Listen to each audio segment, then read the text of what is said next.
দেখো বন্ধুরা, আজ আমি সাজের পিঠে বানাবো। এটাকে গ্রাম্য ভাষায় বলছে ঢুকি। উনানেই বেশি হয় এটা, তা আমি গ্যাসে বানাবো আজকে। দেখো, নন স্টিলের আমি সাজ কিনে নিয়েছি। এটা নন স্টিলের, এটা গ্যাসেই বানাবো আমি। যাই হোক, তোমরা এটা গ্যাসেই বানাবো, তোমরা দেখতে থাকো। আর এর মধ্যে হালকা করে লবণ দিলাম একটু, আর বেকিং পাউডার দিয়েছি অল্প করে। এটা ভালো করে আমি ফাটিয়ে নিলাম। এটা চালের গুঁড়ো, আতপ চালের গুঁড়ো মিলে পেশানো। হালকা উষ্ণ গরম জলে ভালো করে আমি এটা গুলে নিয়েছি। এবার আমি গ্যাসটা ধরিয়ে দেবো, তোমরা দেখতে থাকো। ভালো করে গুলে নিয়েছি এটা, এবার গ্যাসটা ধরিয়ে থাকো। দেখো, এরকম ব্যাটারটা এরকমই থাকবে, খুব পাতলাও হবে না, খুব ঘনও হবে না। হাতার উপরে যেমন লেয়ার পড়েছে এরকম লেয়ারই পড়বে, পাতলা। যাই হোক, আমি এখন বানাতে লাগবো, তোমরা দেখতে থাকো। দেখো, গ্যাসটা ধরিয়ে দেবো। প্যানটা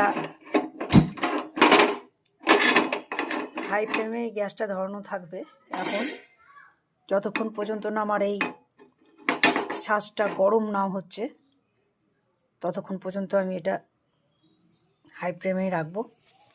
তারপরে ব্যাটারটা দিয়ে দেবো যখন, তখনও হাই ফ্লেমে থাকবে। তারপরে চাপা দেওয়ার পর ওটা মানে মিডিয়াম ফ্লেমে করে দেবো। 10 মিনিট রাখবো চাপা দিয়ে, তারপরে খুলে ওটা তুলে নেব। তোমরা দেখতে থাকো। এটা তেতে যাক, মানে গরম হয়ে যাক প্যানটা, তা নাহলে ছাড়বে না। এটা গরম হয়ে যাক প্যানটা, তখন এটা তেল ব্রাশটা করে দেবো।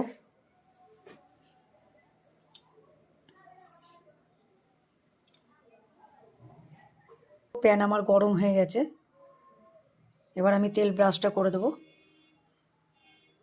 দেখো, সব কটাই দিয়ে দিয়েছি, এবার ঢাকনা দিয়ে ঢেকে দেবো। তোমরা কে কোথা থেকে দেখছো বন্ধুরা আমাকে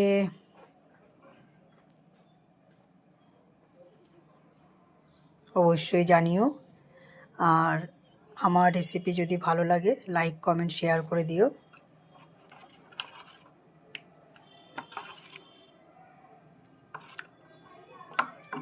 আমার চ্যানেলটা সাবস্ক্রাইব করে রেখে দিও, তো যখন যখন আমার নতুন নতুন রেসিপি দেব তোমাদের কাছে আগে নোটিফিকেশান পৌঁছে যাবে।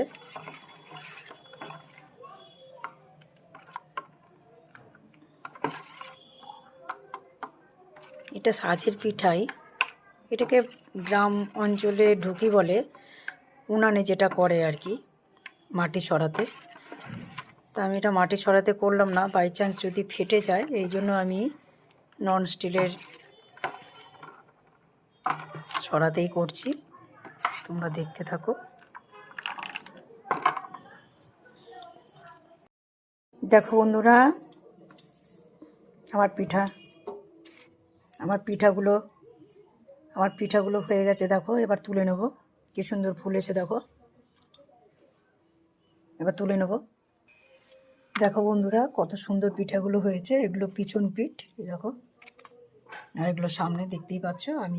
আমার সাজের পিঠে রেডি, মানে গ্রাম অঞ্চলে যেটাকে ঢুকি বলছে, উনানে করে যেটা, সেটা আমি গ্যাসেই করলাম আজকে। যাই হোক, এখানেই ব্লগটা শেষ করলাম।